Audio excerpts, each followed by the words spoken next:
Hello everyone, my name is Prachi. Welcome to selection meet. I hope आप सब अच्छे होंगे और आपकी प्रिपरेशन भी आपके आने वाले एग्ज़ाम के लिए अच्छी चल रही होगी। गाइज़, अगर आप किसी भी ऐसे एग्ज़ाम की तैयारी कर रहे हैं जिसमें करंट अफेयर्स पूछा जाएगा तो ये सेशन आपके लिए बहुत ज़्यादा इंपॉर्टेंट है, क्योंकि करंट अफेयर्स का जो वेटेज है वो जीएस सेक्शन में होता है। ठीक है, मोस्टली वो जनरल अवेयरनेस का पार्ट होता है और वो उसका जो वेटेज है वो अब एग्ज़ाम में बढ़ा दिया गया है लगभग सभी एग्ज़ाम्स में। तो करंट अफेयर्स पूछे जाते हैं, ठीक है, जिसमें आपसे जीएस पूछी जाती है और किसी किसी एग्ज़ाम में अलग से भी सेक्शन होता है करंट अफेयर्स का, तो आपके लिए बहुत इंपॉर्टेंट हो जाता है। इसके लिए हमने डेली सेशन शुरू किया है करंट अफेयर्स का। आज के करंट अफेयर्स हम कल डिस्कस करते हैं, कल के सारे करंट अफेयर्स अगले दिन डिस्कस करते हैं। ये हमारा प्रोसीजर है। डेली करंट अफेयर्स करने का फ़ायदा ये होता है कि अगर आप डेली करंट अफेयर्स करते हैं फिर पीडीएफ से उसको रिवाइज़ कर लीजिए, वीकली रिवाइज़ करिए, फिर मंथली रिवाइज़ करिए। तो जब आप डेली करंट अफेयर्स पढ़ेंगे और उसको वीकली और मंथली रिवाइज़ करेंगे तो आप बहुत जल्दी उसका रिवीजन कर पाएंगे। और अगर आप डेली नहीं पढ़ते हैं, वीकली पढ़ते हैं तो भी ठीक है, लेकिन अगर मंथली पढ़ते हैं तो आपका बहुत टाइम जाता है, क्योंकि आप पहली बार उन क्वेश्चंस को देख रहे होते हैं तो बहुत ज़्यादा टाइम आपको लगता है। तो उससे बेहतर है कि आप डेली करंट अफेयर्स को फॉलो करें। आप किसी से भी देख सकते हैं, कोई से भी चैनल से, जहाँ से आपको सही लगता है। हमारे सेशन का मोटिव है कि आपको जितने भी इम्पोर्टेंट टॉपिक से करंट अफेयर पूछे जाते हैं उन टॉपिक्स को ही हम यहाँ पर लेते हैं जिनसे करंट अफेयर में पूछा जाता है। लाइक गेम्स हो गया, ठीक है, कोई भी इंटरनेशनल अफेयर हो गया, नेशनल अफेयर। तो उस तरह से हमने अपने सेशन को डिज़ाइन किया है और हमारा पर्पज़ ये है कि हम विद इन 10 मिनट्स आपको एक दिन के करंट अफेयर्स कंप्लीट करा दें। पॉइंट टू पॉइंट जो कि क्वेश्चन पूछा जा सकता है उसके बारे में हम आपको बताएंगे। अगर एडिशनल कुछ बताना है तो वो भी हम अपने सेशन में आपको बताते हैं। तो सेशन की हमारी इम्पॉर्टेंस ये है कि important current affairs with in 10 minutes, 10 to 12 minutes हम आपको कंप्लीट यहाँ पर करवा देते हैं। तो आपका ज़्यादा टाइम भी नहीं जाता है और डेली करंट अफेयर्स आपका कंप्लीट हो जाता है। अगर आपने अभी तक कोई वीडियो नहीं देखी है तो ये वीडियो आप देखिए, एंड तक देखना, और आपको लगेगा, अगर आपने थोड़ा एक्सपीरियंस किया है, क्वेश्चंस देखे हैं, कि इसी टाइप के क्वेश्चंस आपको एग्ज़ाम में देखने को मिलते हैं। तो ये था about the session of current affairs. अगर आप नए हैं तो सब्सक्राइब कर लीजिए और चलिए अब हम आज का सेशन स्टार्ट करते हैं।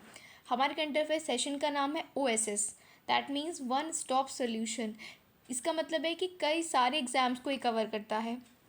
अगर हम बात करते हैं SSC, रेलवे, या फिर आपकी जो टीचिंग एग्ज़ाम्स हैं KVS, DSSB, सुपर टेट, उन सभी में करंट अफेयर सेक्शन होता है, पूछा जाता है, तो उन सबको ये कवर करेगा। तो चलिए अब हम आज का सेशन स्टार्ट करते हैं। फर्स्ट क्वेश्चन हमारे पास है, किस राज्य में राइजिंग सन वाटर फेस्ट 2022 का आयोजन किया गया? ठीक है, तो फेस्ट का नाम है राइजिंग सन वाटर फेस्ट। तो कौन से राज्य में इसका आयोजन किया गया? मेघालय में। ये आपको याद रखना है। राइजिंग सन वाटर फेस्ट 2022 कहाँ पर, यहाँ पे कहाँ पर इसका आयोजन हुआ है? इसका आयोजन हुआ है मेघालय में। तो ये आप याद रखेंगे, rising sun water fest Meghalaya. ठीक है। नेक्स्ट क्वेश्चन, किसे अंतर्राष्ट्रीय हॉकी महासंघ इंटरनेशनल फेडरेशन ऑफ हॉकी के नए अध्यक्ष के रूप में चुना गया है? Very very important question. ये आपका अपॉइंटमेंट सेक्शन से आ जाता है, ठीक है, जो नियुक्तियां होती हैं। तो FIH के नए अध्यक्ष बने हैं मोहम्मद तैयब इकराम। ठीक है, जो अंतर्राष्ट्रीय हॉकी महासंघ है उसके जो अध्यक्ष बने हैं, अभी अपॉइंट हुए हैं, उनका नाम है मोहम्मद तैयब इकराम। मोहम्मद तैयब इकराम FIH के नए अध्यक्ष बने हैं। नेक्स्ट क्वेश्चन की बात कर लेते हैं, किसने पहली बार सैयद मुश्ताक अली ट्रॉफ़ी 2022 जीती है? वैसे तो ये क्वेश्चन पूछा ही जाता है किसी ना किसी एग्ज़ाम में जब ये ट्रॉफ़ी होती है कि किसने जीती है, ठीक है, लेकिन किसने पहली बार जीती है तो ये और इम्पॉर्टेंट हो जाता है। किसने जीती है? मुंबई ने। तो आपको याद रखना है, मुंबई ने ट्रॉफ़ी पहली बार जीती है और नाम क्या है? Syed Mushtaq Ali trophy 2022। Next question की बात करते हैं, 26वां मालाबार युद्ध अभ्यास 2022 ये कौन से देश में होने जा रहा है? ठीक है, 26वां मालाबार एक्सरसाइज है। तो देखिए इस बार ये होने जा रही है जापान में, लेकिन आपको याद रखना है इसमें 4 देश शामिल हैं। एक है जापान, एक है इंडिया, एक है ऑस्ट्रेलिया और एक है आपका यूएस यानी कि अमेरिका। 4 कंट्री मालाबार में है, जापान, इंडिया, ऑस्ट्रेलिया और यूएस। ठीक है, और ये जो मालाबार एक्सरसाइज है कहाँ पर हो रही है? जापान में इस बार हो रही है। और इसका कौन सा एडिशन है? 26वां एडिशन है। नेक्स्ट क्वेश्चन की बात करते हैं। हाल ही में किसे वर्ष 2022 के लिए एजो थाचन पुरस्कार से सम्मानित किया गया है? ये क्वेश्चन आ जाता है प्राइज से। ठीक है, प्राइज़ किसको, क्या प्राइज़ मिला है? तो ये जो एजू थाचन पुरस्कार है ये एग्ज़ाम में पूछा जाता है। तो इस वर्ष के लिए ये मिला है ए सेतु माधवन को। ठीक है, 2022 का एजू थाचन पुरस्कार मिला है ए सेतु माधवन को। ये आपको याद रखना है, ए सेतु माधवन। गाइस वीडियो अगर आपको अच्छी लग रही है तो वीडियो पे लाइक बटन पे आप प्रेस कर दीजिए। चलिए, urban mobility India conference and expo का जो 15th एडिशन है, 15वां संस्करण है, वो कहाँ पर हो रहा है? Urban mobility India conference and expo 15वां एडिशन है और हो रहा है ये कहाँ पर? कोची, केरला में। केरला में कहाँ पर? कोची में। तो ये आपको ध्यान रखना है, 15वां एडिशन है urban mobility India conference and expo का, और ये कहाँ पर हो रहा है? कोची में हो रहा है। नेक्स्ट क्वेश्चन की बात करते हैं। प्रधानमंत्री मोदी ने कहाँ भारत के पहले स्वदेशी विमान वाहक INS विक्रांत को कमीशन किया है और नौसेना के लिए नए ध्वज का अनावरण किया है? Very very important question. तो मोदी जी ने भारत के पहले, फर्स्ट इंपॉर्टेंट है, स्वदेशी विमान वाहक, इसका नाम याद रखना है, INS विक्रांत। भारत का पहला स्वदेशी विमान वाहक INS विक्रांत है। इसको मोदी जी ने कहाँ पर कमीशन किया है? कोच्चि, केरला में। तो इसका आंसर हो जाएगा कोच्चि। और वहाँ पर मोदी जी ने नेवी के एक नए ध्वज का भी अनावरण किया है। तो आपको ये याद रखना है, हमारा पहला स्वदेशी विमान वाहक कौन सा है? INS विक्रांत। और ये कहाँ कमीशन किया गया है? कोच्चि, केरला में। चलिए नेक्स्ट क्वेश्चन की बात कर लेते हैं। हाल ही में चर्चा में रहा रीसेट-2 उपग्रह किस देश ने लॉन्च किया है? ये किस देश से संबंधित है? हाल ही में चर्चा में रहा रीसेट-2 उपग्रह जो सैटेलाइट है, ये इसका क्या नाम है? रीसेट-2। ठीक है, किस देश ने लॉन्च किया है? ये भारत से संबंधित है, भारत ने लॉन्च किया है। ठीक है, तो ये आप ध्यान रखेंगे। चलिए नेक्स्ट क्वेश्चन की बात कर लेते हैं। हाल ही में स्वतंत्र भारत के पहले मतदाता, पहले वोटर, ठीक है, इंडिपेंडेंट इंडिया के पहले वोटर श्याम शरण नेगी का कितने वर्ष की आयु में निधन हो गया है? तो इम्पॉर्टेंट ये नहीं है कि कितने वर्ष की आयु में निधन हुआ है, इम्पॉर्टेंट ये है कि इनका नाम क्या था, क्योंकि स्वतंत्र भारत के पहले वोटर थे यानी कि मतदाता थे। इनका नाम है श्याम शरण नेगी। का नाम क्या है? श्याम शरण नेगी। तो ये आपको ध्यान रखना है, भारत के स्वतंत्र भारत के पहले वोटर थे, पहले मतदाता थे श्याम शरण नेगी, और इनका 106 वर्ष की उम्र में निधन हुआ है। नेक्स्ट क्वेश्चन की बात करते हैं। निम्न में से कौन सा मंत्रालय 7 से 9 नवंबर 2022 में लंदन में वर्ल्ड ट्रैवल मार्केट में भाग ले रहा है? यानी कि 2 क्वेश्चन कवर हो जाएंगे यहाँ से कि जो वर्ल्ड ट्रैवल मार्केट है ये कहाँ पर अरेंज हो रहा है, ऑर्गेनाइज हो रहा है? लंदन में। और इसमें जो हमारा मंत्रालय भाग लेगा वो है पर्यटन मंत्रालय।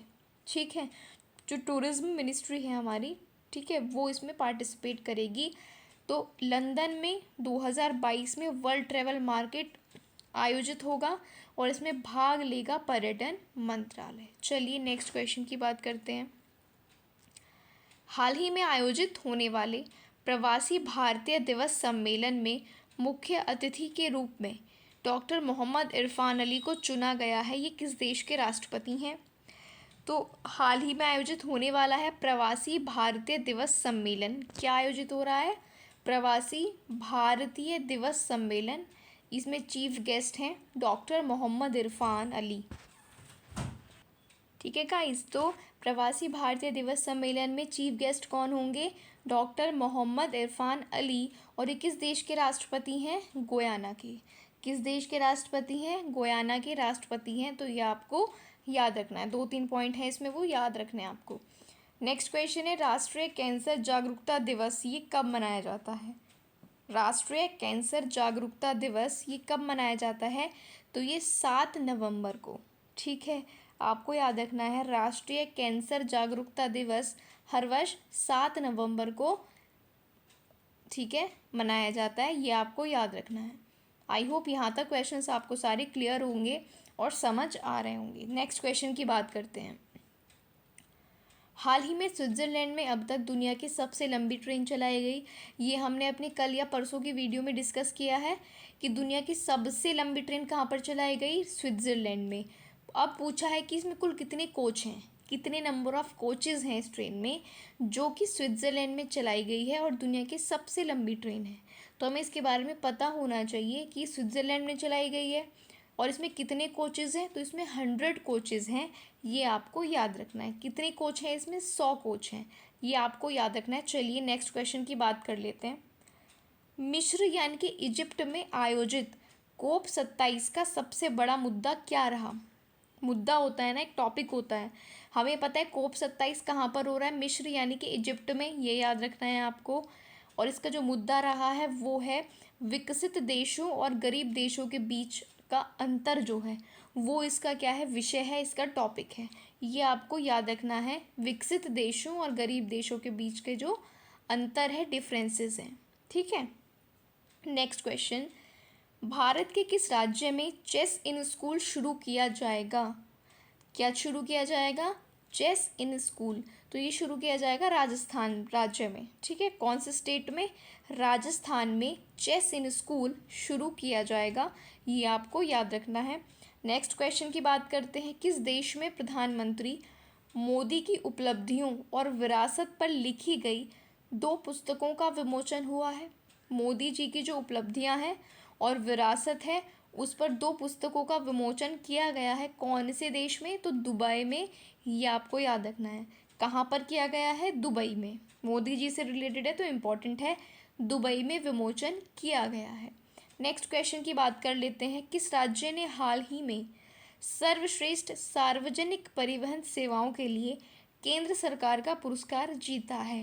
यानी कि केंद्र सरकार ने पुरस्कार दिया है सर्वश्रेष्ठ सार्वजनिक परिवहन सेवाओं के लिए, और उसमें जो टॉप परफॉर्मर स्टेट है वो कौन सा है? केरल है। कौन सा है? केरल। तो केंद्र सरकार का सर्वश्रेष्ठ सार्वजनिक परिवहन सेवाओं के लिए पुरस्कार किसने जीता? केरल ने जीता। नेक्स्ट क्वेश्चन की बात करते हैं। दुनिया की पहली वैदिक घड़ी हाल ही कहाँ पर लगाई गई है? दुनिया की पहली वैदिक घड़ी लगाई गई है, भारत की नहीं, दुनिया की पहली वैदिक घड़ी। और ये कहाँ पर लगाई जाएगी?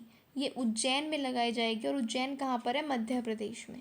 तो ये आपको याद रखना है कि दुनिया की जो पहली वैदिक घड़ी है वो कहाँ पर लगाई जाएगी? उज्जैन में लगाई जाएगी, ये आपको याद रखना है। तो गाइज़ ये थे 7 नवंबर के इम्पॉर्टेंट करंट अफेयर्स। ठीक है, इससे बाहर कोई इम्पॉर्टेंट करंट अफेयर आपको नहीं मिलेगा। बाई चांस कोई करंट अफेयर ऐसा कि जो छूट जाए, वो हम अगले सेशन में कवर कर लेते हैं। तो आपका कोई भी न्यूज़ आपकी नहीं छूटने वाली है। आप पूरा वीडियो रोज़ देखिए। इसके बाद हमारे डिस्क्रिप्शन में हमारे टेलीग्राम चैनल का लिंक है, वहाँ से जाकर आप हर सेशन की PDF डाउनलोड कीजिए और उससे अपना रिवीजन कीजिए। ठीक है, तो अगर आपने प्रीवियस वीडियोस नहीं देखी हैं तो हमारे चैनल पर जाकर आप देख सकते हैं। और वीडियो को लाइक करना ना भूलें अगर आपको अच्छी लगी है तो। और जाने से पहले अपने जितने भी ग्रुप्स हैं, अपने व्हाट्सएप ग्रुप पर और जितने भी आपके ग्रुप्स हैं, आप उसमें इस वीडियो को शेयर ज़रूर कर दें। अगर अब तक सब्सक्राइब नहीं किया है तो चैनल को सब्सक्राइब करके बेल आइकन को प्रेस कर लें। और डेली करंट अफेयर्स के लिए हमारे साथ हमारे चैनल पर जुड़े रहें। This is from my side. Thank you for watching the video.